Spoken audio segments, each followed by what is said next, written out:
Afternoon boaters, Keith McGowan here, the Outboard Dad, here to help you have a better boating experience.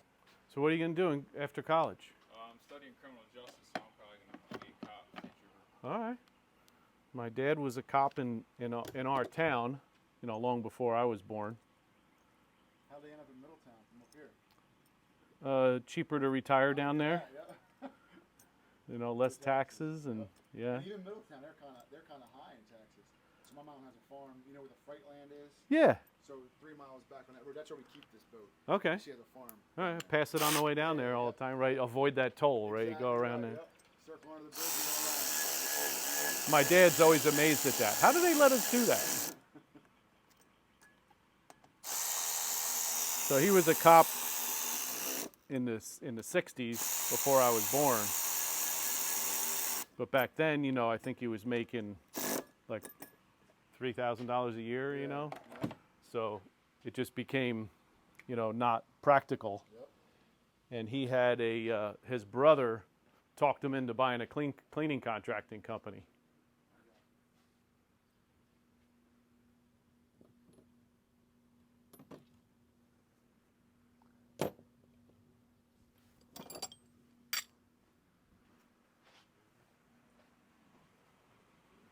So where do you get a lot of your motors? You look them up online? Yeah, mostly. Well, either that or they're like yours. I get it in trade. But usually the trade motors, Yeah. they don't end up being worth, Yeah. because you're trading it for a reason, Yeah. And that's why when I usually get online with somebody and they're like, hey, can you help me out with a trade? I was like, yeah, I don't want to be rude and tell you it's not worth anything, Right, no. but it probably isn't. There was another guy that we had talked to. I think I told you. He was Exit 4. Okay. He had a 2005 90 horsepower Johnson. But he said we had, I think we talked about a little bit, like Controls are different. And all that kind Yep. of stuff. Yeah. So I was like, and he didn't really, he got it in trade and didn't do anything with it. He checked the compression, that was it. Right. So like it made me a little nervous. It was a little bit like again, a different guy. You know what I mean? So I don't know. I got his name from another guy too that deals in buying them in wholesale. Right. You'll never know what you're getting, I guess. You know what I mean? Like You don't, and that's the difficult part with used. Yeah. So, the key would be run this, and then always keep your eye out for another motor Yeah. that's the same as this, Yeah. because there's people getting rid of them. So I got that for $150 I got you. because the guy, he said it won't shift. He said I know it has good compression, but it won't shift. I can't get the thing to run right, and the lower unit seals are shot. So now it's like, all right, if you pay someone Yeah. to do all that work, Yep. it ain't you can't do that, So you can find them because something's going to go wrong with your motor, right? It's a boat. Right. But if you find another motor that you can have for parts, Yeah. it's not a bad idea.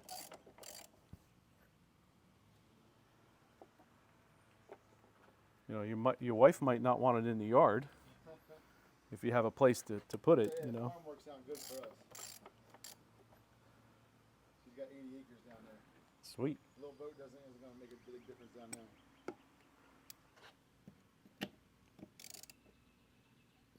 So now this one, let's hope these come off because they're down in the hull.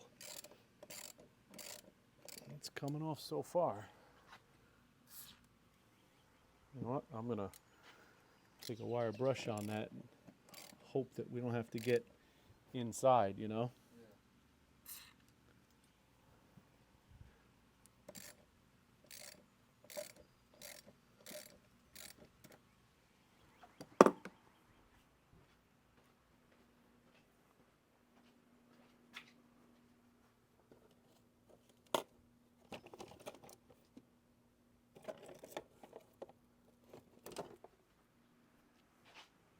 So what makes you think of criminal justice and being a cop?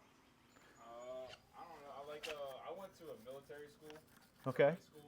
Uh-huh. It's either that or the military or guess like cop or military, and I can play baseball in college and be a cop. So that's probably.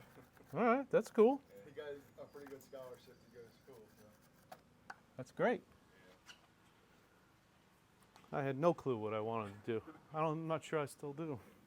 sometimes. Never pays the bill. Yep. The key is you're doing something. Yep. You can't, you know, what do they say? What's that saying? You can't steer a parked car, Yep. True. right? If you don't have something you can do or go to, life gets rough really fast.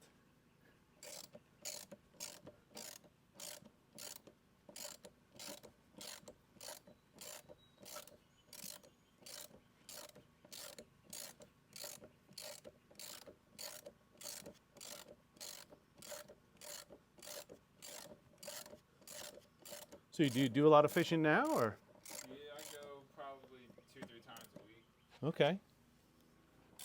You got a friend with a boat, or you do? My friend's dad has a boat. We'll go out on his boat and crab or fish. You know, and then when I get mine back, we'll probably be out there with the That's cool. Well, then you go when the boys want to go, Yeah. right? I used to have a friend of mine. He would, I would just, Friday night, I'd get the boat all ready to go. Saturday morning, 5 a.m., I would already be in the truck. He would just pull over, hop in, like clockwork every Saturday. And I'm not a huge, you know, fisherman. I'm more of a boater than a fisherman. You know, and I would go out with friends and be like, can we get some bait? I'm like, yeah, we'll stop at the bait store. You can buy all the bait you want. I'm just happy driving the boat out there, you know.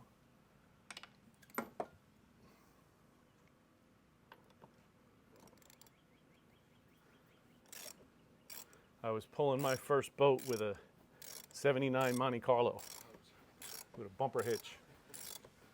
So it's real redneck. I wouldn't trust that on any Whew. with a bumper hitch. Yeah, yeah. I don't think they really have bumpers. No,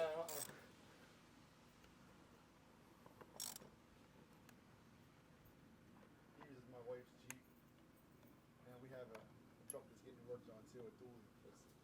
That'll be what he's gonna pull this with. Okay. Did you check the bearings and everything here? We didn't. It's pretty brave. Yeah, I know.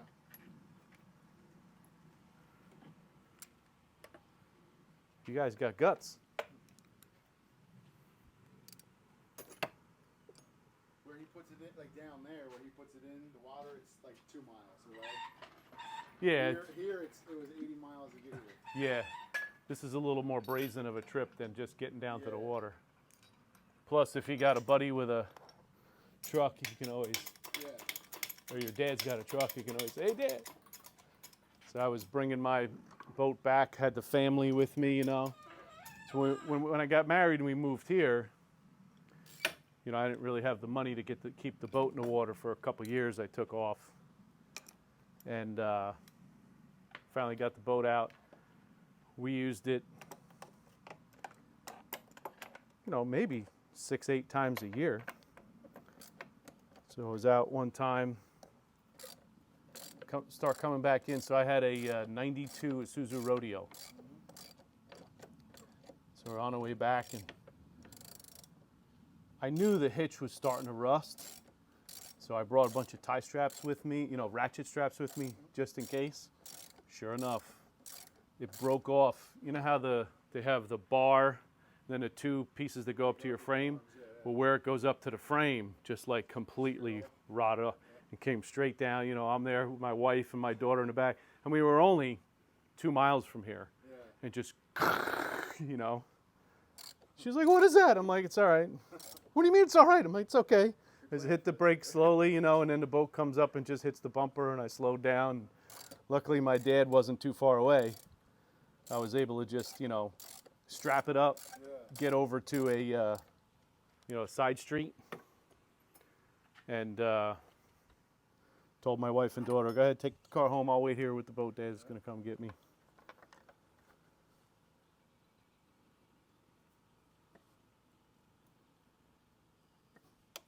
But then I realized something like maybe a year or 2 ago. Every time I went out on the boat, you know, when you go out, you're supposed to tell someone where you're going, right? Just in case nobody heard from you, you know, at least your dad knows. Here's where he was heading out today fishing. Here's where he usually goes. So I would always tell my dad, you know, I'm just where I'm going. So every time it came back, my dad never said, "What'd you catch?" He always said, "How'd the boat run?" Yeah. Right, because you're always fixing something. Yep. And then I would have friends, I think I'm going to get a boat. I'd say, all right, if you don't like working on it just as much as going out on it, it's probably not going to be a good idea for you.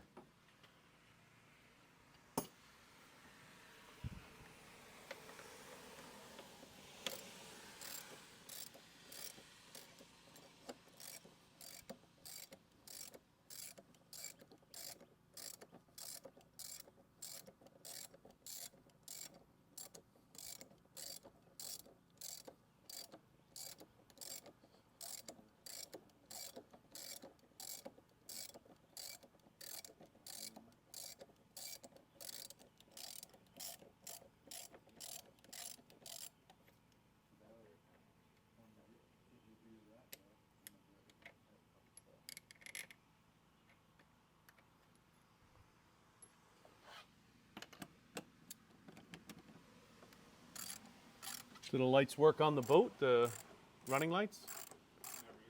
He's only taking out during the day and stuff. Okay. Yeah. Just in case you get stopped by the Coast Guard, you know. Got to have your fire extinguisher and He has all that, yeah. All his life jackets, flares, all that. He did make sure he had all that. do like live bait wells and stuff work in here. So It's all, we don't know what's wired to what. Because There's you saw switches that on stuff, the like- control panel, but Yeah, we have everything wired, and that's, he doesn't need that. You know what I mean? Just, yeah. Same thing with the lights. You need to have lights, just run a new wire on a new switch and yep. keep it simple, you know. That's kind of what I figured. Like I could always use that different battery run to something so we know we got something going on. Yeah. Keep it simple.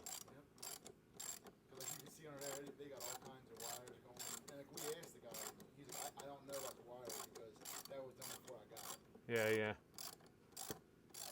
Well, if you get really bored, Well, there's like an inverter in there. There's all kinds of stuff in there. I don't know. yeah, you want to keep them charged. Yeah. And especially when you have this much stuff on it, you know, they usually, Got to draw somewhere probably. yeah, where always, you know, running the battery down one way or another.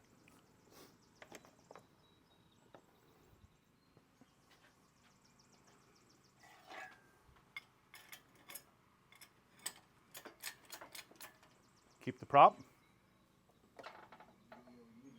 You need a prop, right? Yeah. What are those other things, like those black things? They're on the motor, right? They stay on there? Yeah, I wouldn't do that. You know why they do that? Motor doesn't have enough power. Helps you get up on plane when you don't have enough power. I got you. So this was probably losing power and they put that on Yeah. because this is not, what's it, 18 foot? 17. 17 foot? Yeah. Should have no problem getting up on plane. Yeah. I had an 18-foot center console with my 85 horse, and it jumped up on plane, no problem. Yeah. So this is probably, was starting to lose power, you know, motor was starting to I got you. be on its way out, so they did that to try and get up on plane a little more, I got you. you know. It's just more drag in the water.